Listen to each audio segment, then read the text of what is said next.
आज से करीब 100 साल पहले इंसान द्वारा बनाया गया कैमरा कुछ इस तरह का दिखाई देता था, जो कि आज बदलकर कुछ ऐसा रूप ले चुका है। ये तो सिर्फ एक एग्जाम्पल है इस बात का कि टेक्नोलॉजी इतने कम समय में कितनी तेजी से बदलकर डेवलप हो रही है। जहां एक तरफ तो इंसानी सभ्यता काफी तेजी से एडवांस हो रही है, वहीं दूसरी तरफ पास्ट में मौजूद चीजें विलुप्त होकर अपना अस्तित्व खो रही हैं। ऐसे में जो कुछ भी आज हमारे पास मौजूद है, हो सकता है कि फ्यूचर में वो ना रहे, और अगले 100 सालों में हमारी धरती पर कितना बड़ा बदलाव आने वाला है, इसका तो हम और आप शायद कल्पना भी न कर पाए। लेकिन आज के साइंटिस्ट ने फ्यूचर की कुछ पॉसिबिलिटीज के बारे में प्रेडिक्ट किया है, जिससे ये पता लगाया जा सकता है कि आने वाले समय में इंसान का भविष्य कैसा होगा।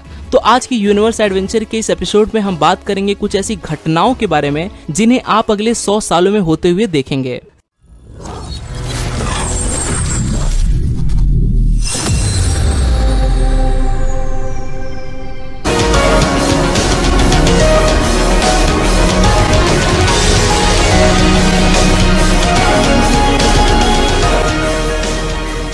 साल 2020 से लेकर 2040 तक हम सभी जानते हैं कि दुनिया की सबसे ज्यादा पॉपुलेशन वाला देश चाइना है और उसके ज्यादातर नागरिक बुढ़ापे का शिकार हो चुके हैं। लेकिन जल्द ही यह आंकड़ा बदलने वाला है, क्योंकि अब भारत दुनिया की सबसे ज्यादा आबादी वाला देश बन जाएगा। इस दौरान बुर्ज खलीफा भी दुनिया की सबसे ऊंची बिल्डिंग होने का खिताब खो चुकी होगी, क्योंकि उसकी जगह जेडा टावर ले चुका होगा। एलोन मस्क के पहले स्टारशिप रॉकेट को मंगल ग्रह पर भेजा जाएगा। यह पहली बार धरती से बाहर किसी दूसरी ग्रह पर इंसानी बस्तियों को बसाने की शुरुआत होगी। वायरलेस चार्जिंग भी एडवांस हो चुकी होगी और अब मोबाइल फोन को वाईफाई जैसी टेक्निक के इस्तेमाल से चार्ज किया जाएगा। धरती पर इस समय पर एक ऐसे डिजिटल फैब्रिक को बनाकर तैयार किया जाएगा जिन पर लगे सेंसर्स की मदद से इन कपड़ों को पहनने वाले इंसान की हर तरह की हेल्थ से जुड़ी कंडीशन का पता लगाया जा सकेगा। धरती पर बड़ी बड़ी बिल्डिंग्स को बनाने के लिए आज की ईंटों की जगह पर इलेक्ट्रिक स्टोरेज सेल्स का इस्तेमाल किया जाएगा, जो सूरज की रोशनी से चार्ज होकर बिजली पैदा करने का काम करेंगी।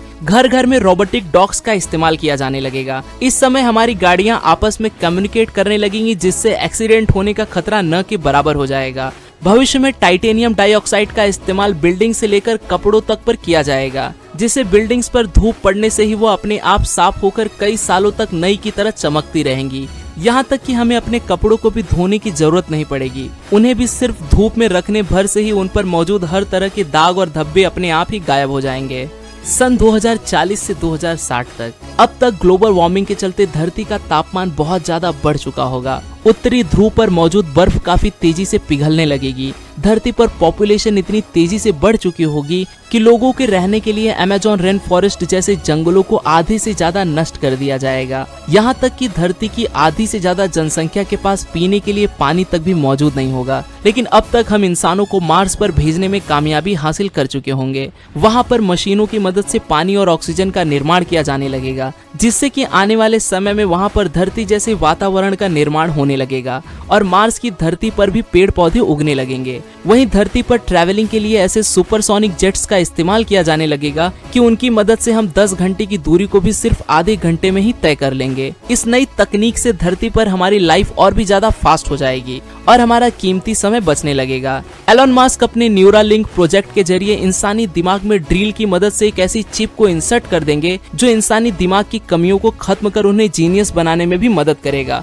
और साथ ही वो कई तरह की बीमारियों को पीड़ित लोगों को भी ठीक करने का काम करेगा। आने वाले समय में इन चिप्स में कुछ ऐसे अपडेशन होने लगेगी जिससे उस समय में इंसानों को बातचीत करने के लिए बोलने की भी जरूरत नहीं पड़ेगी। वो सिर्फ इस चिप की मदद से एक दूसरे से बात करने लगेंगे। मेडिकल साइंस इतनी इम्प्रूव हो चुकी होगी कि इंसान के खराब हो चुके ऑर्गन्स को 3D bio printed artificial organ से रिप्लेस कर दिया जाएगा। यहाँ तक कि कुछ ऐसी टेक्नोलॉजीज भी आ जाएंगी जिससे इंसान मौत पर तो जीत हासिल नहीं कर पाएगा, पर हाँ, उसकी मदद से इंसानी एजिंग की प्रोसेस काफी स्लो हो जाएगी। और 2060 के अंत तक इंसान दिमाग पर इतना ज्यादा काबू पा चुका होगा कि भविष्य के दिमाग को प्रिजर्व कर उसे हाई डिस्क के अंदर स्टोर किया जा सकेगा। और आने वाले समय में उस व्यक्ति की मौत हो जाने के बाद भी उसके उस दिमाग को किसी रोबोटिक बॉडी में ट्रांसफर कर दिया जाएगा और एक तरह से वह व्यक्ति फिर से जीवित हो जाएगा। मेडिकल साइंस में यह समय ऐसा होगा जब सिर्फ एक ही टीके की मदद से हर तरह की बीमारियों का इलाज किया जा सकेगा, और उस समय शायद ही 100 साल से पहले किसी इंसान की मृत्यु हो पाएगी।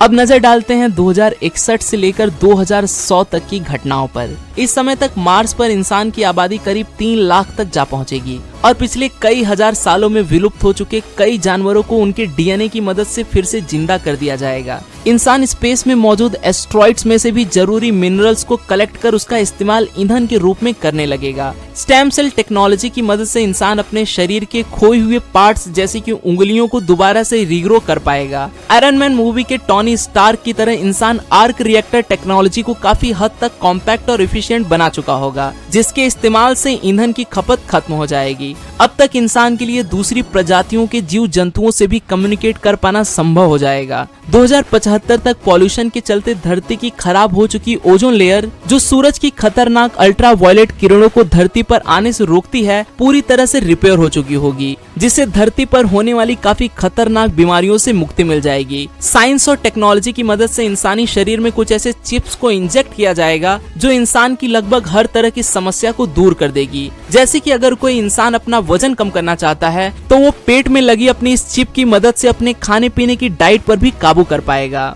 इस समय तक टेक्नोलॉजी इतनी एडवांस हो चुकी होगी कि आर्टिफिशियल आंखों, सिंथेटिक ब्लड और यहाँ तक कि कानों की सुनने की क्षमता को भी काफी हद तक बढ़ा दिया जाएगा। यह समय ऐसा होगा कि जब लोग प्राकृतिक तरीकों की जगह पर कृत्रिम तरीकों से ज्यादा जीवित रह पाएंगे। नैनो टेक्नोलॉजी की मदद से आर्टिफिशियल ब्रेन का भी निर्माण किया जाएगा। इंसानी दिमाग को कंप्यूटर से जोड़कर इसकी क्षमता को इतना ज्यादा बढ़ा दिया जाएगा कि वह ऐसी परेशानियों को भी आसानी से हल कर पाएगा जिन्हें एक नॉर्मल दिमाग की मदद से हल कर पाना संभव नहीं था। उस समय एक तरह से हमारा दिमाग ही कंप्यूटर का रूप ले लेगा और इंसान का लाइफ स्पैन बहुत ज्यादा बढ़ जाएगा। करीब 21वीं सदी के अंत तक मौसम में आने वाले बदलावों के कारण अमेज़न रेन फॉरेस्ट का 80% तक हिस्सा पूरी तरह से नष्ट हो चुका होगा। इसका नतीजा यह निकलेगा कि धरती पर हर जगह ही सूखा पड़ने लगेगा। इस समय तक समुद्र के नीचे टनल्स का निर्माण कर वहां पर काफी तेज गति से चलने वाली ट्रेन्स को बनाया जाएगा। मैग्नेटिक टेक्नोलॉजी से चलने वाली इन ट्रेन्स की स्पीड तकरीबन 4000 माइल्स प्रति घंटे तक होगी। इस समय तक आर्टिफिशियल इंटेलिजेंस ट्रांसपोर्ट सिस्टम को ऑपरेट करने लगेगी। यह समय ऐसा होगा जब इंसान मैग्नेटिक पावर की मदद से ट्रैवल कर कुछ ही मिनटों में हजारों मील लंबा सफर भी तय करने लगेगा। बेसिक मॉलिक्यूलर असेंबलर्स की मदद से इंसानी खाने को मशीन के द्वारा बस एक बटन दबाकर ही तैयार किया जाएगा। सन 2100 तक अंटार्कटिका की लगभग सारी बर्फ पिघल चुकी होगी और इस बर्फ के पिघलने के कारण समुद्र के पानी का स्तर तकरीबन 7 फीट तक बढ़ चुका होगा, जिससे समुद्र के किनारे पर बसे कई देश पानी में डूब चुके होंगे। लेकिन उस समय वेस्ट अंटार्कटिका के सूख जाने की वजह से वहां पर डेवलपमेंट का कार्य काफी तेजी से बढ़ने लगेगा। इंसान यहाँ पर काफी एडवांस ऊंची ऊंची इमारतों का निर्माण करने लगेगा। नतीजतन धरती के इस एरिया में भी जनसंख्या काफी तेजी से बढ़ने लगेगी। धरती पर मौजूद सबसे खूबसूरत वाटरफॉल यानी कि नाइग्रा फॉल्स का वजूद भी अब पूरी तरह से खत्म हो चुका होगा और ऐसी भी संभावना है कि उस समय 1 किलोमीटर से भी ज्यादा डायमीटर जितना बड़ा एक एस्ट्रॉइड आकर धरती से टकरा जाए और धरती से समस्त जनजीवन को ही नष्ट कर दे। अब ये धरती से टकरा ही जाएगा ये पूरी तरह से जरूरी नहीं है, क्योंकि उस समय तक इंसान कुछ ऐसी टेक्नोलॉजी को बना चुका होगा जो धरती को किसी भी बड़े एस्ट्रॉइड से टकराने से बचा सके। हालांकि उस समय तक इंसान टेक्नोलॉजी की मदद से लगभग हर एक क्षेत्र में ही इतनी उन्नति कर चुका होगा कि अब धरती पर से इंसान की मौजूदगी को मिटा पाना लगभग असंभव ही हो जाएगा। लेकिन फिर भी भविष्य में धरती पर कुछ ऐसे इवेंट भी हो सकते हैं जिनकी वजह से इंसानी सभ्यता पूरी तरह से खतरे में आ सकती है।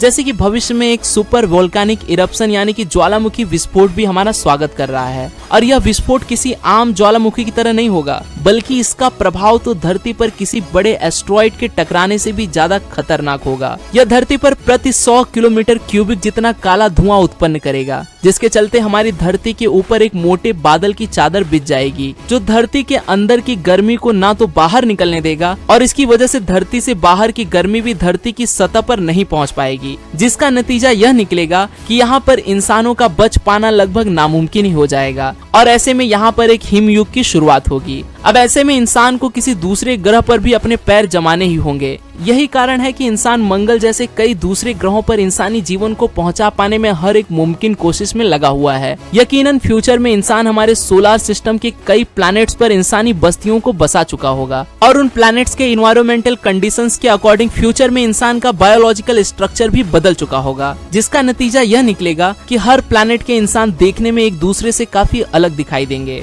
अब आपको चाहे इस बात पर यकीन ना हो, लेकिन इन सब की तो शुरुआत भी हो चुकी है। एलोन मस्क की स्पेस एक्स और दुनिया भर की स्पेस से जुड़ी एजेंसियां इंसानी जनजीवन को किसी तरह से धरती से बाहर स्पेस में पहुंचाने पर जुटे हैं। एलोन मस्क तो स्पेस एक्स के सबसे एडवांस रॉकेट स्टारशिप को 2018 से मंगल ग्रह पर पहुंचाने के काम में लगे हैं, जिसके चलते वह इंसानों को मंगल पर पहुंचाने से पहले वहां पर इंसानी जीवन को बसा पाने के लिए जरूरी सामान को इंसान से पहले ही पहुंचा देना चाहते हैं। लेकिन आखिर यह सारा काम कैसे किया जाएगा? क्या सच में एलोन मस्क साल 2100 तक लाखों की संख्या में इंसानी आबादी को मार्स तक पहुंचा पाने में कामयाब हो पाएंगे? अगर एलोन मस्क की बात करें तो उन्होंने इन सभी सवालों पर हामी भरते हुए इसका जवाब काफी पॉजिटिवली दिया है। तो क्या आप जानना चाहते हैं कि इंसान को मार्स तक आखिर कैसे पहुंचाया जाएगा, कैसे वहां पर नए सिरे से जीवन की शुरुआत की जाएगी और आखिर वहां पर इंसान का रहन सहन और खाना पीना कैसा होगा? अगर जानना है तो मुझे कमेंट्स में अपनी राय जरूर बताएं। मैं आपके इन सारे सवालों के जवाब में एक अलग से पूरी वीडियो लेकर जल्द ही हाजिर होऊंगा। अगर ये वीडियो अच्छी लगी हो तो इसे लाइक करें और आप इस वीडियो के बारे में क्या सोचते हैं मुझे कमेंट्स में जरूर बताएं।